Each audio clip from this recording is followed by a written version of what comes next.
Welcome back students. Today we are going to solve some numerical which is based on the topic sequence and series. So हमने कल introduction करी थी. Introduction में हमने sequence क्या होते हैं, उसकी फॉर्मेशन क्या, उसकी डेफिनेशन क्या है और एक न्यूमेरिकल क्या था.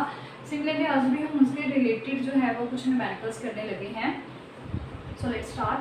सो क्वेश्चन नंबर 1 हमारे पास क्या है. Write the first 5 terms of each of the following functions whose nth term are. So हमने क्या करना है, इसमें फर्स्ट 5 टर्म्स जो हैं वो फंक्शंस की लिखनी है जिसमें हमें nth टर्म दी हुई है. ठीक है.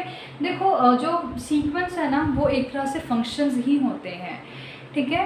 तो जस्ट ये हमारे पास होता है कि अगर फंक्शन को हम स्पेशली डिफाइन कर दें कि उसके जो डोमेन है सेट ऑफ नेचुरल नंबर से ही आएगी, तो वो कुछ सीक्वेंस की जो फॉर्म है उसमें आ जाती है. ठीक है. तो यहाँ पे हमारे पास जो सीक्वेंस है वो है an = 2 raised to power n. Okay. तो अब हम क्या करने लगे हैं, अब इसकी फर्स्ट 5 टर्म्स निकालेंगे. तो ये देखो सोल्यूशन. फंक्शन जो मेरे पास है या सीक्वेंस है मेरे पास वो क्या है, an = 2 raised to power n. हमने क्या करना है, इसकी फर्स्ट 5 टर्म्स निकालनी है.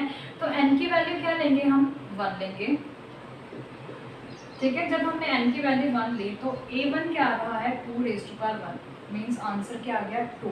फिर अगर n की वैल्यू हम 2 लेते हैं, हमारे पास टर्म क्या आ रही है, a2 = 2 raised to power 2 which is 4. Answer क्या आया, 4. फिर हमने n की वैल्यू क्या लेनी है, 3 लेनी है. तो आंसर क्या आएगा, 2 raised to power 3. तो 2 raised to power 3 कितना होगा, 8.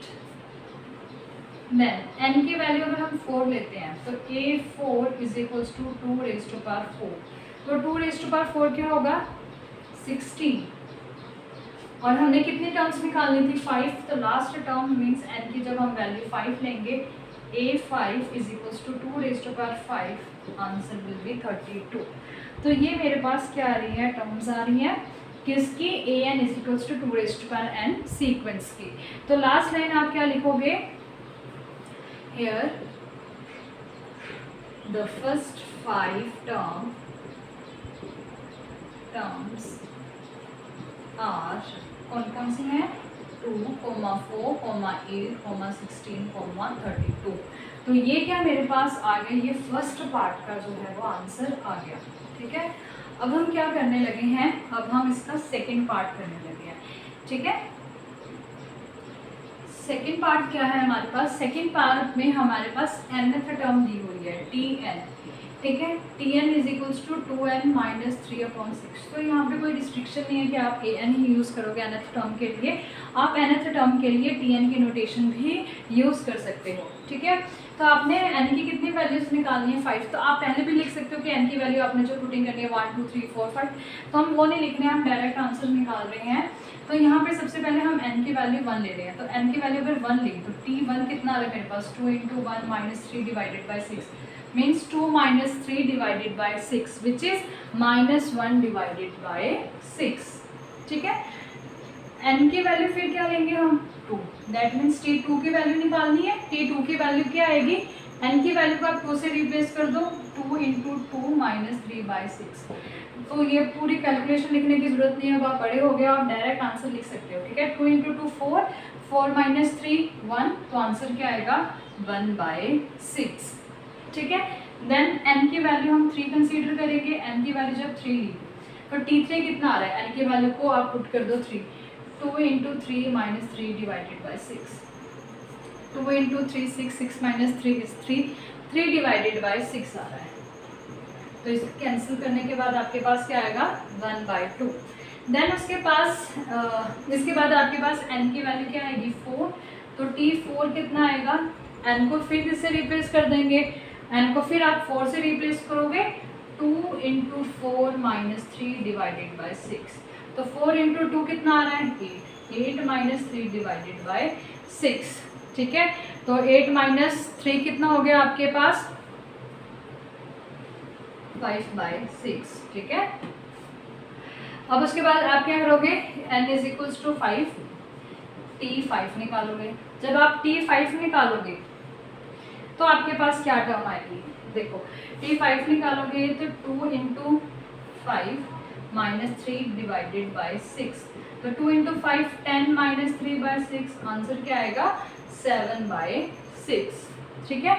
तो ये आपके पास क्या आ गया, ये सेकंड पार्ट का आंसर आ गया। इसमें फर्स्ट 5 टर्म्स क्या है आपके पास, -1/6, 1/6, 1/2, 5/6 एंड 7/6। सेम आपने लास्ट टाइम में क्या कहना है, here the first 5 terms are, जो आपके पास टर्म आई है -1/6, 1/6, 1/2, 5/6, 7/6, ठीक है, ये लिख लेना। मैं लिख देती हूँ यहाँ पे -1/6, 1/6, 1/2, 5/6, 7/6, ओके।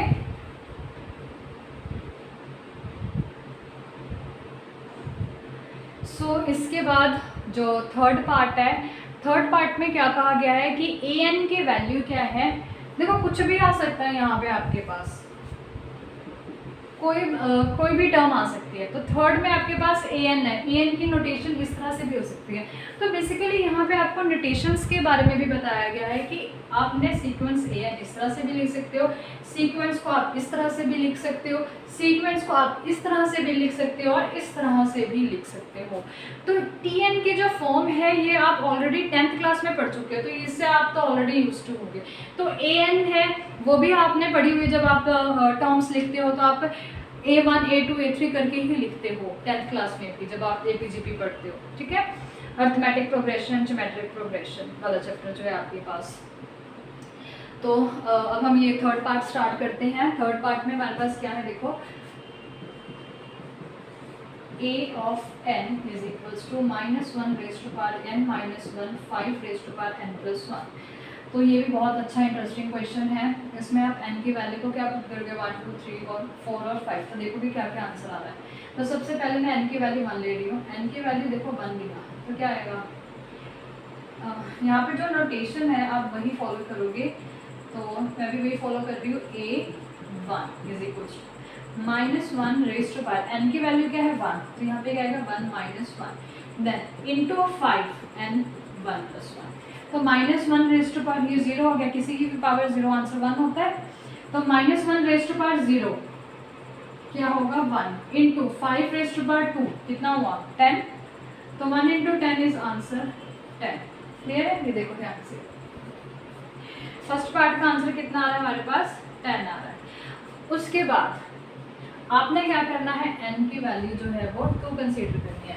जब आप n की वैल्यू 2 ले रहे हो तो आपके पास सीक्वेंस की सेकंड टर्म क्या आएगी a2, फिर -1 raise to power 2 - 1, 5 raise to power 2 + 1। अब आप इसको सॉल्व करो, -1 raise to power 1, answer will be -1 into 5 raise to power 3, 5 into 5 25, 25 into 5 125। तो आंसर क्या आ रहा है -125, ठीक है। उसके बाद आपके पास क्या आ रहा है n is equals to 3। n is equals to 3 में जो टर्म है a3, इसके बाद आपने n की वैल्यू को क्या पुट करना है, -1 raise to power 3 - 1 into 5 raise to power 3 + 1। तो जब आप इसको सॉल्व करोगे तो क्या आएगा, -1 raise to power 2 into 5 raise to power 4, -1 का स्क्वायर 1 आ गया, 5 इंटू 5 इंटू 5 इंटू 5, तो ये कितना आएगा आपके पास 625, ठीक है 625। तो ये n इज इक्वल्स टू 3 का आंसर आ गया, ठीक है। उसके बाद आपने क्या करना है, n की वैल्यू 4 पुट करनी है, n की वैल्यू 4। तो a4 कितना होगा आपके पास, n को जस्ट आप किससे रिप्लेस कर दोगे, n को आप जस्ट रिप्लेस कर दोगे 4 के साथ। तो टर्म आएगी -1 raise to power 4 - 1 into 5 raise to power 4 + 1। तो कितना आएगा आंसर हमारे पास, यहाँ पे आ रहा है -1 raise to power 3 into 5 raise to power 5। तो -1 into 5 raise to power 5, 5 raise to power 5 होता है 3125, ठीक है। तो यहाँ पे आपके पास टर्म आएगी -1 इंटू 3125 -3125, ये आंसर आ गया, ठीक है। सो इसी तरह आप n इज इक्वल्स टू 5 का जो आंसर है वो निकाल लोगे, ठीक है। तो यहाँ पे जो फोर्थ पार्ट है ये आप खुद सॉल्व करोगे, ये आपका होमवर्क है आज का। एक आपने ये सॉल्व करना है, प्लस आपने एक और टर्म है वो सॉल्व करनी है।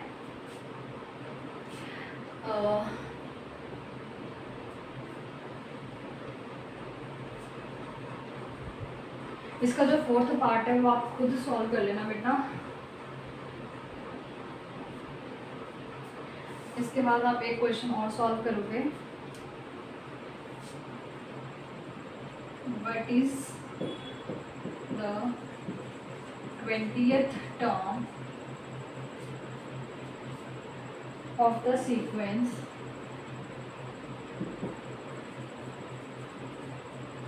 defined by an is equals to n minus 1, 2 minus n, 3 plus n, 2 minus n, 3 plus n। सो ये आपका होमवर्क है, ये क्वेश्चन आप खुद सॉल्व करके मुझे सेंड करोगे। ओके।